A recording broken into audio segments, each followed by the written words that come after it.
마태복음 11장 17절에서 27절까지의 말씀입니다. 예수께서 와서 보시니 나사로가 무덤에 있은지 이미 나흘이라. 베다니는 예루살렘에서 가깝기가 한 오리쯤 되매 많은 유대인이 마르다와 마리아에게 그 오라비의 일로 위문하러 왔더니 마르다는 예수께서 오신다는 말을 듣고 곧 나가 맞이하되 마리아는 집에 앉았더라. 마르다가 예수께 여짜오되 주께서 여기 계셨더라면 내 오라버니가 죽지 아니하였겠나이다. 그러나 나는 이제라도 주께서 무엇이든지 하나님께 구하시는 것을 하나님이 주실 줄을 아나이다. 예수께서 이르시되 내 오라비가 다시 살아나리라. 마르다가 이르되 마지막 날 부활 때에는 다시 살아날 줄을 내가 아나이다. 예수께서 이르시되 나는 부활이요 생명이니 나를 믿는 자는 죽어도 살겠고 무릇 살아서 나를 믿는 자는 영원히 죽지 아니하리니 이것을 내가 믿느냐. 함께 보겠습니다. 이르되 주여 그러하외이다. 주는 그리스도시요 세상에 오시는 하나님의 아들이신 줄 내가 믿나이다. 아멘. 네, 오늘 본문의 말씀은 어제 요한복음 17장과 반드시 이어져야만 하는 그런 내용입니다. 어제 우리가 토요일이라서 본문의 말씀을 살피지는 않았는데 어제 어떠한 내용이 있었느냐? 베다니에 살고 있었던 나사로가 갑자기 죽음을 당하는 그런 일이 있었습니다. 또 나사로가 하는 사람이 어떠한 사람인가 말씀을 좀 살펴보았더니 11장 5절의 말씀을 여러분 좀 보시면 예수께서 본래 마르다와 그 동생과 나사로를 사랑하시더니 이렇게 있습니다. 그러니까 마르다, 마리아, 나사로는요 한 가족입니다. 식구들이에요. 그리고 예수님께서 그 가정을 굉장히 사랑하시고 애틋하게 여기시고 많은 관심을 가지면서 지내셨던 그런 가족이라는 것을 알 수가 있습니다. 그런데 이 나사로가 병에 걸려서 지금 죽게 되어진 그 상황, 그리고 그 이야기를 예수님께서 들으셨습니다. 그런데 말씀을 좀 보시면 예수님께서 행동하시는 모습이 조금 이상한 것을 볼 수가 있어요. 6절의 말씀도 여러분 좀 보시죠. 6절의 말씀을 좀 보시면 나사로가 병들었다 함을 들으시고 그 계시던 곳에 이틀을 더 유하시고 이렇게 예수님께서 행동하시는 것을 볼 수가 있거든요. 나사로가 병에 들었다는 얘기를 들었습니다. 예수님께서 의도적으로 일부러 바로 오시지를 않고 이틀간 더 있던 곳에 머무르시는 것을 볼 수가 있는 거죠. 그러니까 우리 같으면 이런 거잖아요. 정말 사랑하는 사람이 죽음에 이르렀다라고 생각되어진다면 어떻게 해서든지 바로 그 이야기를 듣자마자 이렇게 불이 나게 오려고 이렇게 애를 썼을 텐데 예수님께서는 일부러 이틀을 더 있다가 오시는 것을 볼 수가 있습니다. 그리고 그 이유에 대해서 오늘 본문의 내용이 설명을 해주고 있는 거죠. 그리고 예수님께서 와서 보시니 오늘 17절에 보면 나사로가 무덤에 있은지 이미 나흘이 됐습니다. 나흘이 돼버린 거죠. 그러니까 지금 상황이 이렇게 된 겁니다. 마르다와 마리아가요, 그 오라비였던 나사로가 죽은 것을 이제 알았고 그 죽은 것을 이미 돌 무덤 속에 장사를 지내버렸습니다. 그리고 나흘이 지나버린 그런 상태라고 하는 거죠. 그러니까 처음에 나사로가 병이 들었을 때 그 소식을 들었던 곳은 예수님께서 어디에 계셨느냐? 베레아 지방에 계셨습니다. 그리고 이 나사로가 살고 있던 지역에서 약 한 30km 정도 떨어진 곳에 계신 거죠. 그러니까 30km라고 하는 거리는요, 성인 남자가 하루 꼬박 걸리면 올 수 있는, 그러니까 부지런히 하루를 열심히 걸어서 오면 올 수 있는 그런 거리. 그래서 이 나사로가 아프다는 이야기를 전해주려고 했을 때는 나사로가 살아 있었습니다. 그 종이 와서 하인이 와서 나사로의 이 아픈 것에 대해서 이야기를 하려고 할 때는 이미 나사로가 죽어버린 그런 상태가 된 거죠. 그리고 예수님이 도착하셨을 때는 이미 나사로가 죽은 지 나흘이 지나버린 그런 상태가 돼버린 겁니다. 여러분, 이 죽음이라는 것, 이 사람이 죽음을 눈앞에 두면 굉장히 무력한 것을 느끼게 되죠. 특히 사랑하는 사람을 잃어버리게 되면 그것만큼 공허하고 또 허탈하고, 아, 사람이 이 죽음 앞에서 그 어떤 것도 할 수 없구나라고 하는 어떤 이 무력감을 느끼는 경우가 많습니다. 또 사람은요, 이 죽음 앞에서 이 하나님이 어떠한 분이신가라고 한 번쯤 이렇게 생각을 하게 되는 거예요. 오늘 말씀해 보면 이 마르다가 어떠한 신앙을 가지고 있었는지를 우리에게 아주 잘 보여주는 그런 내용을 볼 수가 있습니다. 22절에 보시면 마르다가 한 말을 이렇게 읽었습니다. 마르다가 그러나 나는 이제라도 주께서 무엇이든지 하나님께 구하는 것을 하나님이 주실 줄 아나이다. 이렇게 마르다가 이야기를 하거든요.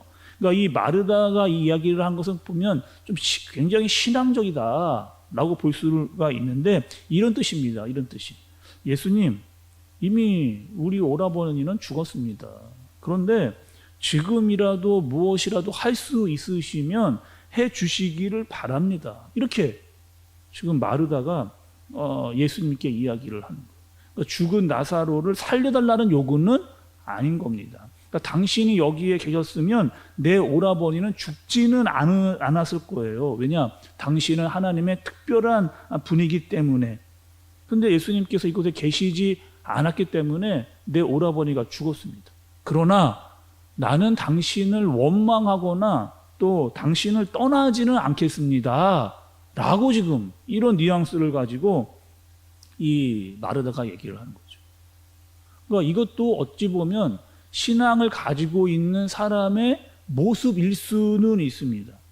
그러나 이 고백이요, 전적인 예수 그리스도의 믿음에 순복하는 그런 모습이라고 볼 수는 없는 거죠. 그 예수님께서 그 마르다에게 이렇게 이야기를 하십니다. 내 오라비가 살아날 것이다 라고 얘기를 하시는 거예요. 너무나 우리가 알고 있는 유명한 말씀이 바로 25절과 26절에 나옵니다. 예수께서 이르시되 나는 부활이요 생명이니 나를 믿는 자는 죽어도 살겠고 무릇 살아서 나를 믿는 자는 영원히 죽지 아니하리니 이것을 내가 믿느냐, 이렇게 말씀하시는 거죠. 예수님께서 아주 직설적으로 이 마르다에게 이야기를 하는 겁니다. 나의 존재가 어떠한 존재인지를 아주 정확하게 설명을 해주시면서 정말 네가 나를 그렇게 믿느냐라고 지금 예수님께서 말씀하고 계시는 거예요. 우리가 요한복음을 여러분 우리 함께 이렇게 보아오면서 예수님께서 자기를 계시해 주시는, 한마디로 자기를 정의해 주시는 이야기를 참 많이 들었습니다. 어떠한 얘기냐? 나는 떡이라는 얘기, 나를 먹으라, 이런 이야기를 예수님이 하셨잖아요. 또 나는 빛이다, 이런 얘기도 하셨습니다. 또 지난 주간의 말씀 중에는 나는 선한 목자다, 그러니까 자기가 어떠한 존재인지를 투명하게 드러내시면서 자기 정의를 해주시는 것을 우리가 볼 수 있었죠. 오늘도 예수님께서 자기가 어떠한 존재인지를 선언하십니다. 나는 부활이라는 것, 나는 생명이라는 것, 나는 곧 하나님이다 라고 하는 사실을 분명하게 드러내고 계시는 겁니다. 그리고 자기 선언을 하신 이후에 이 마르다에게 묻는 거죠. 내가 이것을 믿느냐는 거예요. 정말로 네가 이것을 믿느냐라고 마르다에게 예수님께서 물으십니다. 그리고 27절에 보니 주여 그러하웨이다. 주는 그리스도시요 세상에 오시는 하나님의 아들이신 줄을 내가 믿나이다 라고 마르다가 대답을 하는 거죠. 여러분, 오늘 이 마르다의 지금 대답을 보면 우리가 좀 많이 들었던 믿음의 고백이 생각이 납니다. 오늘 이 마르다만 이런 고백을 한 게 아니고 예수님의 제자 중에서도 이러한 고백을 했던 사람이 여러분 있었잖아요. 누구예요? 베드로입니다. 베드로가 이런 고백을 했습니다. 주는 그리스도시요 살아계신 하나님의 아들이십니다라고 하는 신앙 고백을 베드로가 했죠. 근데 베드로가 그 고백을 하면서 이 고백이 얼마나 큰 의미를 가지고 있었는가를 알고 고백을 했을까? 오늘 여러분 이 마르다와 이 베드로가 한 이 고백이 정말 이 신앙의 고백이 정말 예수님이 어떠한 분인지를 진실로 알아서 했던 고백일 수 있을까? 이 베드로는요, 이 고백을 한 다음에도 예수님을 제대로 모시지를 못하는 모습을 우리가 잘 알고 있습니다. 예수님이 고난과 죽음으로 향하여 가시는데 이 베드로가 예수님을 말리는 거죠. 그러니까 예수님께서 이 사단아 내 뒤로 물러가라 라고 이야기를 이 베드로가 들었습니다. 그럼에도 불구하고 이 베드로가 주는 그리스도시요 살아계신 하나님의 아들입니다라고 고백할 수 있었던 그 이유는 전적인 하나님의 역사라고 하는 거죠. 하나님께서 그 베드로에게 그렇게 고백할 수 있도록 만드신 겁니다. 그리고 그의 믿음은 참된 믿음이었다라고 예수님께서 베드로의 믿음을 인정해 주시는 겁니다. 그러니까 오늘 이 마르다와 베드로의 고백을 보면 마치 우리의 모습과 똑같다라고 볼 수가 있는 거죠. 우리는 예수님을 주로 고백을 합니다. 정말 그분을 의지하고 그분과 함께 동행을 하면서 살아요. 그 믿음의 고백도 드립니다. 근데 우리의 상황과 형실이 좀 나빠지면 우리는 또 예수님을 좀 멀리 있는 것 같이 느껴지는 나 자신을 발견하게 되는 거죠. 그럼에도 우리의 연약한 그 믿음을 예수님께서 붙잡아 인정해 주시는 그것을 우리가 날마다 경험하면서 살아가고 있는 겁니다. 그래서 우리는 이렇게 고백을 해야 돼요.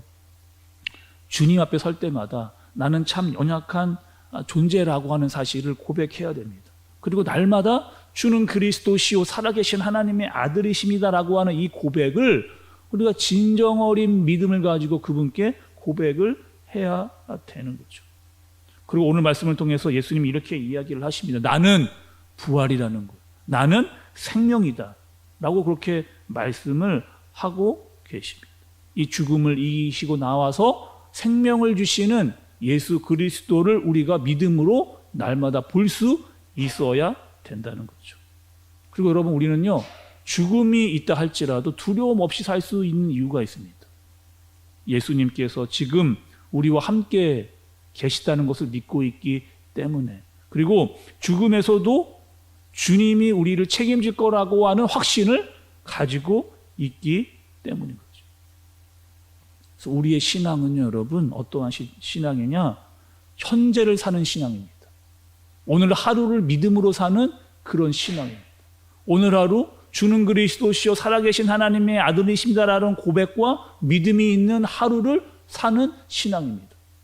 설사 우리에게 죽음이 온다 할지라도 그 죽음을 두려워하지 않고 믿음으로 살 수 있는 존재가 바로 우리라는 거죠.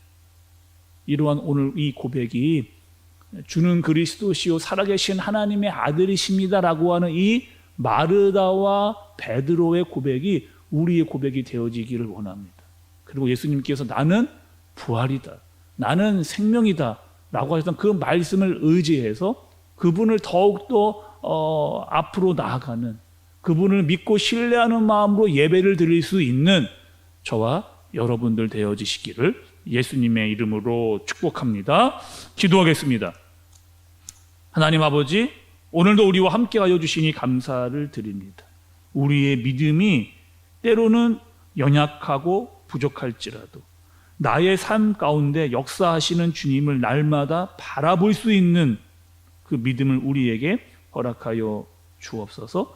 예수님을 의지하고 예수님께 생명을 얻고 부활의 능력을 알고 그 능력으로 살아갈 수 있는 우리 모두가 되게 하여 주옵소서. 오늘 하루 그 예수 그리스도 앞에 온전히 나와 간절한 예배와 기도를 올려드릴 수 있는 우리 모두가 되게 하여 주옵소서. 예수님의 이름으로 기도드리옵나이다. 아멘.